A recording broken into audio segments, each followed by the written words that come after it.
اس سے پہلے ان لوگوں کا ذکر کیا اور وہ اوصاف بیان کی جن اوصاف کی وجہ سے اللہ نے ان کے لیے جنت کا بدلہ رکھا ہے اور یہ اچھی جگہ اور اچھا استقبالیہ ان کے لیے بیان کیا ہے۔ پہلی بات ان کے لیے یہ بیان فرمائی کہ وہ اللہ رب العزت کی ذات و صفات میں کسی کو شریک کر کے پکار نہیں کرتے غیر اللہ کی۔ والذین لا یدعون مع اللہ الہا آخر، یہ وہ لوگوں کے لیے جنت ہے کہ جو نہیں پکارتے مع اللہ، اللہ کے ساتھ الہا آخر، کسی دوسرے معبود کو، یعنی کسی کو حاجت روا مشکل کشا جان کر معبود سمجھ کر اس کی عبادت نہیں کرتے، نہ عبادت زبانی طور پر جس کو پکار کہتے ہیں خصوصیت کے ساتھ، اور نہ ہی باقی بدنی مالی لحاظ سے، تو ایسے لوگوں کے لیے اللہ نے یہ جنت رکھی۔ اور اعمال کے لحاظ سے وَلَا يَقْتُلُونَ النَّفْسَ الَّتِي حَرَّمَ اللَّهُ إِلَّا بِالْحَقِّ،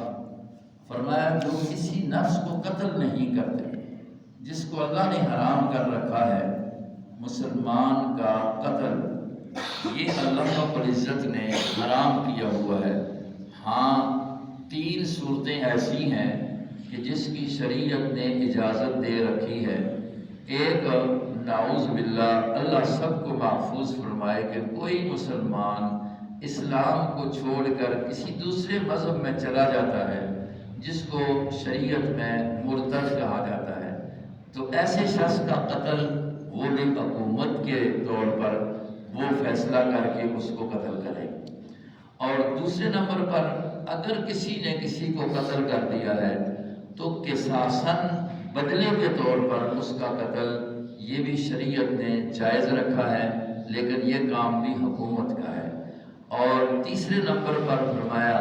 کہ نعوذ باللہ اللہ سب کی حفاظت فرمائے، کوئی شادی شدہ شخص مسلمان اگر زنا کا ارتکاب کرتا ہے، چاہے مرد ہے چاہے عورت ہے، تو اس کا قتل کرنا بھی بصورت رجم شریعت نے جائز قرار دیا، لیکن یہ بھی کام کس کا ہے؟ حکومت کا ہے۔ اس لیے کہ اسی قصاص وغیرہ میں اللہ نے اس کی حکمت بیان کی ہے، وَلَكُمْ فِي الْقِصَاصِ حَيَاتٌ، قصاص میں بدلہ لینے میں تمہارے لیے زندگی ہے۔ مقصد کیا ہے؟ اس طرح جب قصاص لیا جائے گا، بظاہراً تو ایک آدمی کی جان لی جا رہی ہے لیکن بہت سارے لوگوں کی جان بچ جائے گی، یہ قتل و غارت کا سلسلہ رک جائے گا۔ شریعت نے جو سزائیں رکھی ہیں جرم پر، ان کی وجہ سے ماحول اور معاشرے میں درستگی آتی ہے، تو آئندہ اور قتل جو ہیں ان کو رکاوٹ ہو جائے گی۔ اسی طریقے سے اگر کسی کو ارتداد کی صورت پیش آئی، اگر اس کو قتل کر دیا جاتا ہے، تو پھر مسلمان معاشرہ اس چیز سے صاف ہو جائے گا کہ کسی کو پھر یہ جرأت نہیں ہوگی کہ وہ کسی دنیا کی لالچ کی وجہ سے یا کسی غرض میں اسلام کو چھوڑے۔ اور اسی طریقے سے اگر کوئی شادی شدہ زنا کر لیتا ہے، اگر اس کو رجم کر دیا جائے، ایک رجم ہو، ایک حد جاری ہو، تو پھر مدتوں ایسے جرم جو ہیں وہ اس معاشرے اور ماحول سے ختم ہو جاتے ہیں۔ یہ اس میں اللہ پاک نے حکمت رکھی ہے۔ تو فرمایا کہ لا یقتلون النفس التي حرم اللہ الا بالحق، یہ قتل جو ہے نا کسی مسلمان کا عمدن،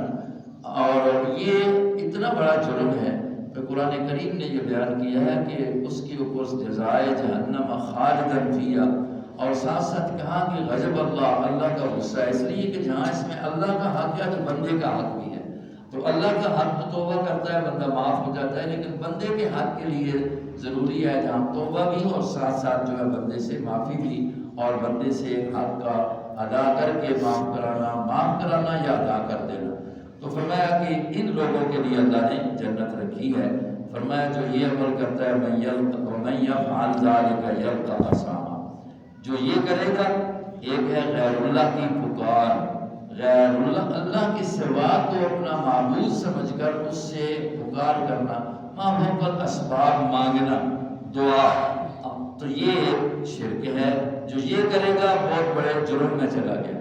قتل کرے گا بہت بڑا جرم ہے، ٹھیک ہے؟ ان دونوں جرموں کو اللہ نے کہا بہت بڑے گناہ کے اندر انسان چلا گیا۔ تو یہ صفات مرکزیت کے ساتھ جس بندے میں ہوں تو اللہ تبارک و تعالیٰ نے فرمایا کہ ایسوں کو اللہ جنت میں